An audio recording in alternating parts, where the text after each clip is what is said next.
What up? What up? What up?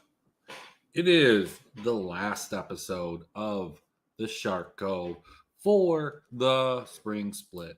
Look, the LPL season has come to an end. We have 2 more days, and thankfully, blissfully, they've given us at least one final 3 game slate. So it's not a 4 game slate, it's not a 5 game slate. Those are obviously optimal, but at the very least, we don't have to continue to play these 2 game slates, which are just going to be our reality until EU Masters, which are going to be our reality until MSI. And let's just be honest, MSI slates aren't exactly fun.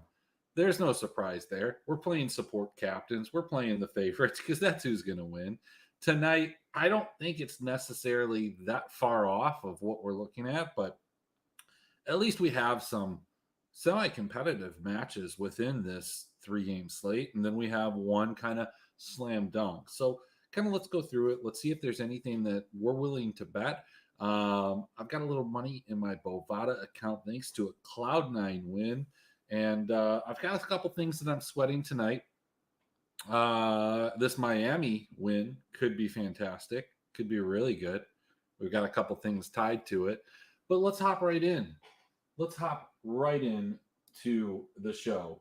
All right, as you can see, not a rich guy at all. Look, we're talking 224.35.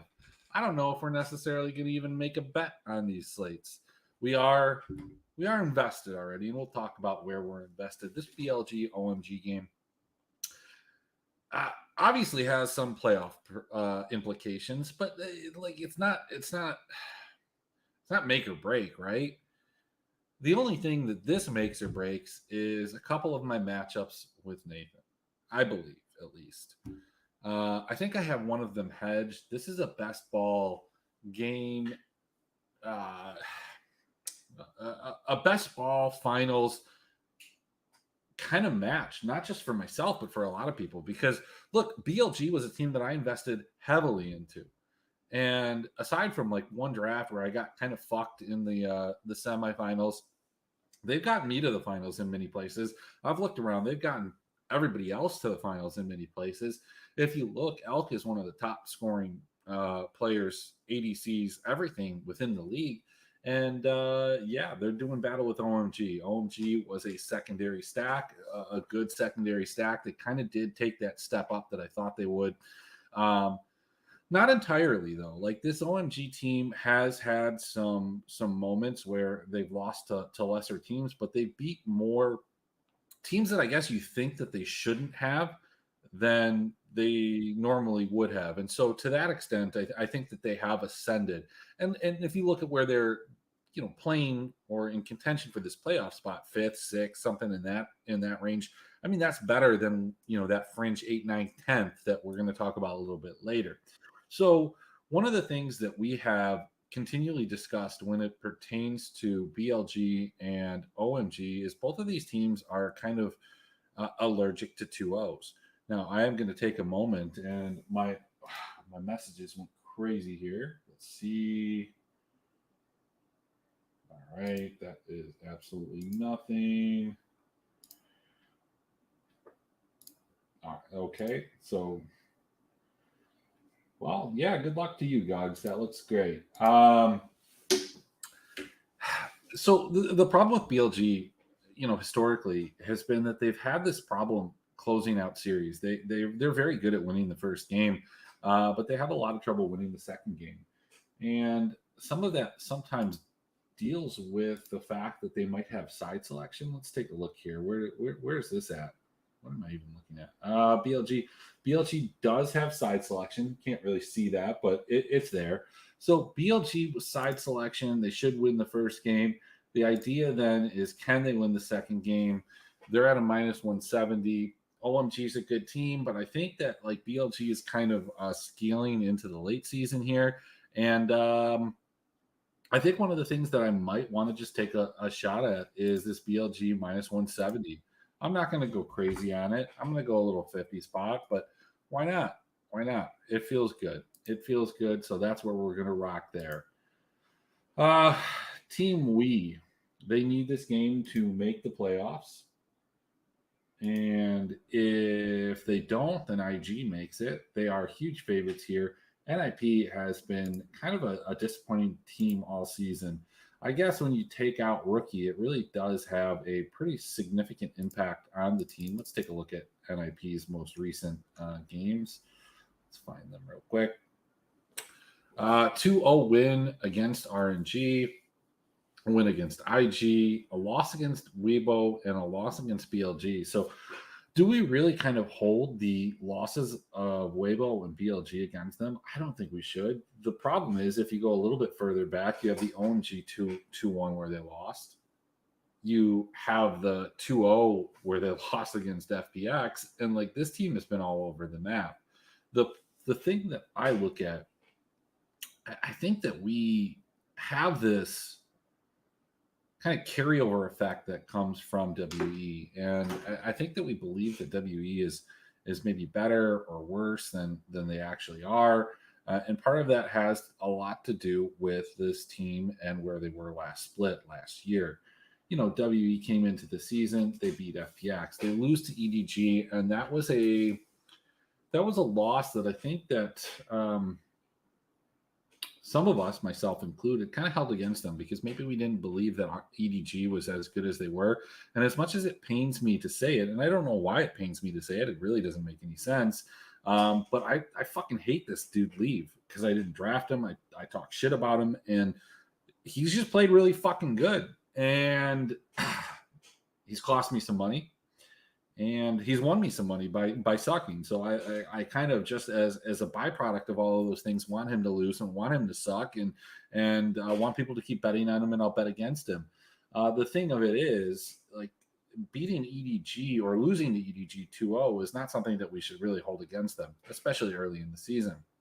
They go and beat TT. That team has been hot and cold, but they're a decent team. They lose to OMG.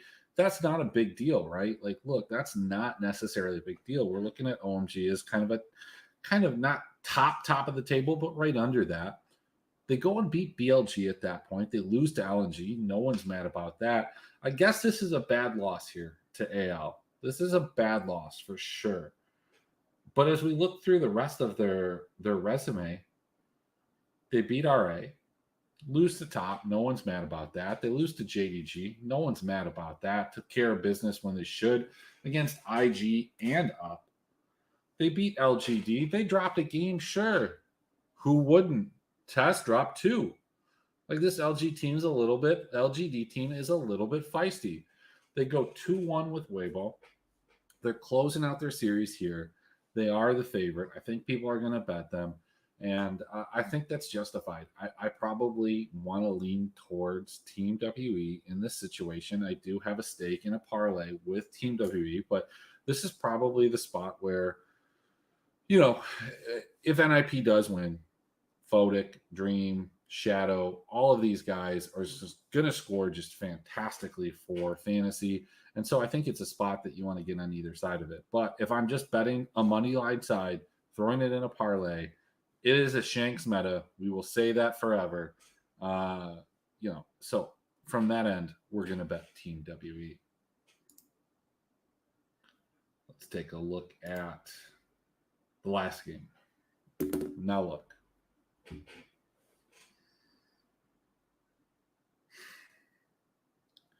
Last season, I was there. I was on the forefront. I was on the forefront of defending Doggo because it wasn't his fault. BLG was not bad because of Doggo. Okay, Doggo was in good spots. At times he would get caught out. Miami is about to beat Houston as predicted. Fuck you, Avalanche. No, I'm sorry, I didn't mean that. But it wasn't his fault. But like this Ultra Prime team, I wanted them to be a lot better than they were. I wanted them to be good. They just haven't been, and they're not. And they're not taking the game off of JDG. The odds tell you that, right? Like -1.5, -350. This isn't bettable, right? The only thing that you have to consider here is kind of the kill totals. And when we talk about, I guess there's two things. So you can talk about handicap because there's a way that I think that you can kind of buy down like a 9.5, 8.5, but those aren't good. Those aren't good numbers because one way that we've seen JDG beat teams, specifically teams that are much worse than them, is quickly and handily. And I kind of think that that's probably what's going to happen here, right? So JDG is going to win, and they're going to win, let's say like 12-2, 16-4, something like that. So, I mean, do you want to play this minus 10.5? I think you can. I don't think there's anything wrong with that. But like, are you getting good enough odds on this? I think you kind of are. I think the spreads are probably the best bet that you can make with JDG. The other thing that you can make is whether or not this game just goes crazy. Because like I think the other thing that you might see within this game is you're getting kill totals at 28.5. We've seen them put up 22, 23, 24, 25 kills themselves in games against bad teams like Up. Now, Up's going to get 1 or 2 kills in return. How feisty are they going to be? Are they going to roll over? I mean, like, I think that you have to look at this two ways. Either you're going to bet some of these higher numbers, and look, they're not giving you great odds on it either. Like plus 135, plus 165, plus 200. Fuck that shit, right? Like, that's not what we're looking at. Or you take the other side of things. You try and get fancy. Maybe you bet one of them. Maybe you bet both. I don't know if either of those are the exciting ways to go, but I think that this game does not finish in this area right here. It finishes 26 or higher. It finishes 22 or lower. In any situation, though, it is a JDG 2-0 sweep. So let's check the chat. What up? What up? Yeah, what's going on? 3-team money line parlay. UConn, Kansas State, AMF. Okay.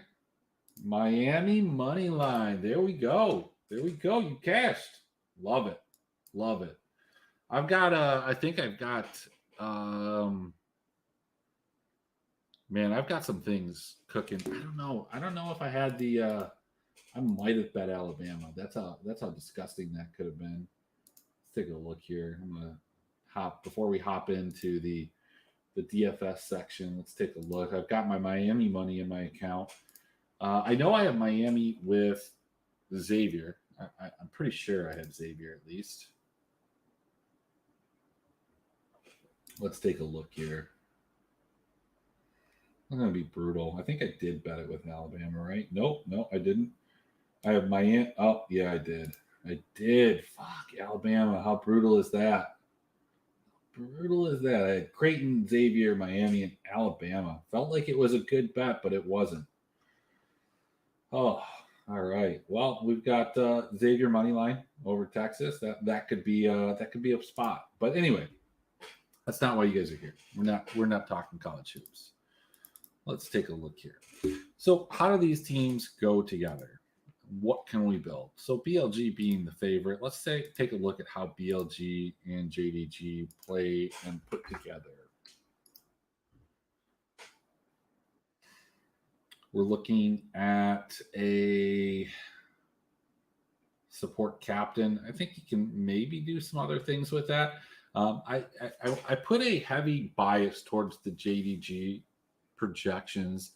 Obviously, these aren't real projections. These are fake ones for the sake of building out these lineups, but this isn't necessarily a place that we can go. When we're talking here, we can build Shanks. We can probably build even more than that, but can we go with a Hope between those two? No, we're gonna have to do something a little different, huh? Okay, I like it. Can we do JDGWE?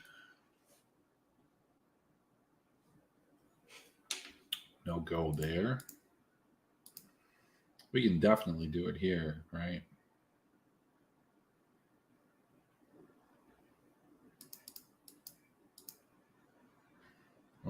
We can't, what? So you can't build, are you telling me you can't build? Oh, it's because there is, okay. That's why.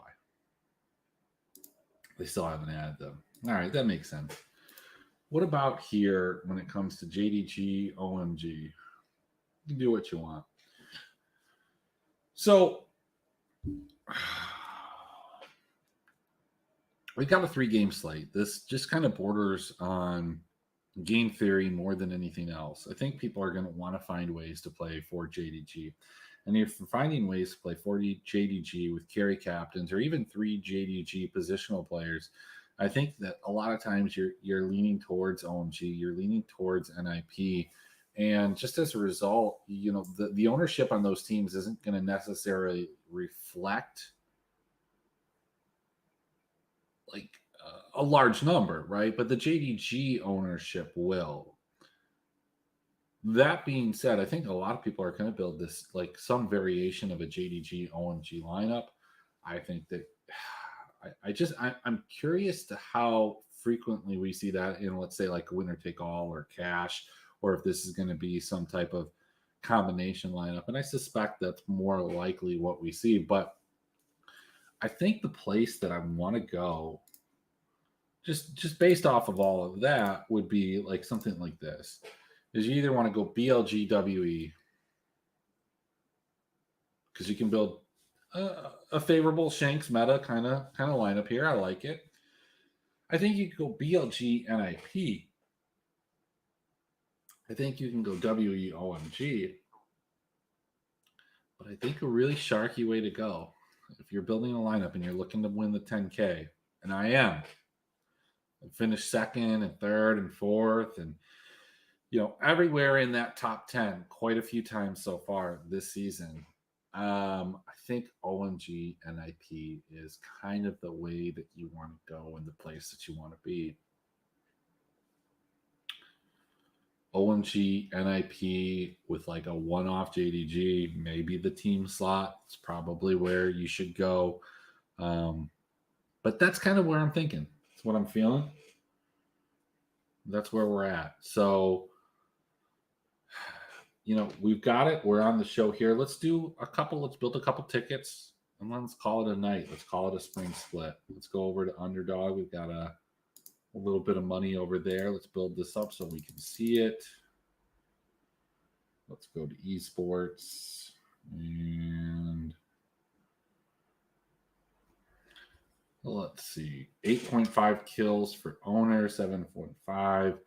1, 2, 3. I feel like that is an absolute smash spot. We're going to go 7.5 for Zeus.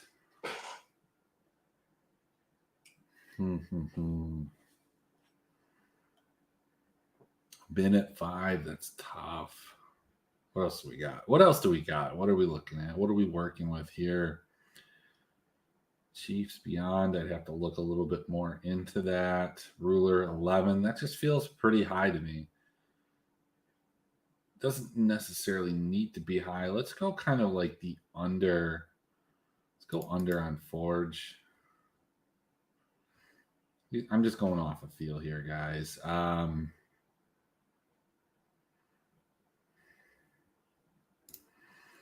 go higher on Fodek. We're just going to assume that they win a game. Maybe go higher with Joe.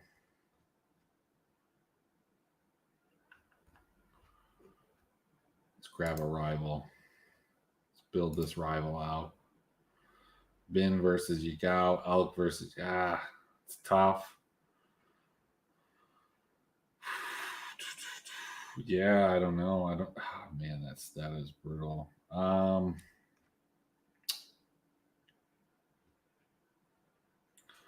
We're gonna 2-0, but like, is it gonna be a dirty 2-0?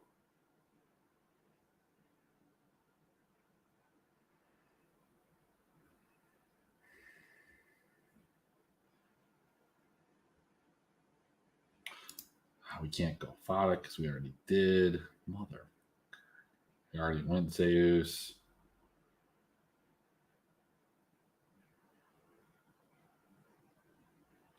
Let's grab Gumi. Let's do it. Not a lot of thought there. We've got Zeus higher than 7.5, Forge lower than 4, Fodek over 7.5, Zhao 1 or higher, and then we took the Gumi side of this minus 2.5. Don't feel wonderful about any of those. Let's go over here. Let's take a look at what we have, maps 1 and 2. Let's see. What do we like? I think that this is probably a smash under 11 kills. If they go 2-0, yeah, I think that they do it, but I don't necessarily think that he does, that he goes 2-0.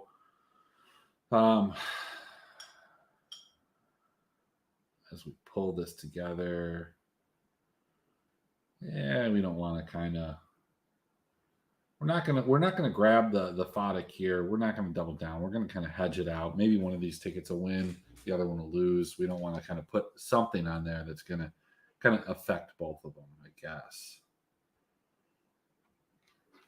Let's see. All right, so let's go maps 1, 2, and 3. What do we got here? 8. That's pretty high. In comparison, 12. Geez. All right, we got to see this. So Chiefs versus Beyond. Who's the favorite there? Let's go.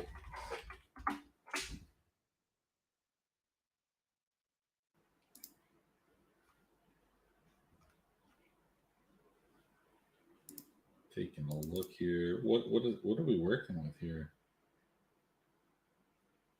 Chiefs versus TP.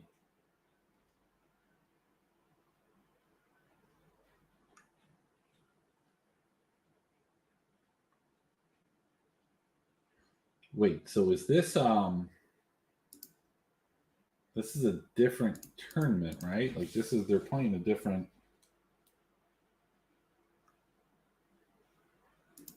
What is this?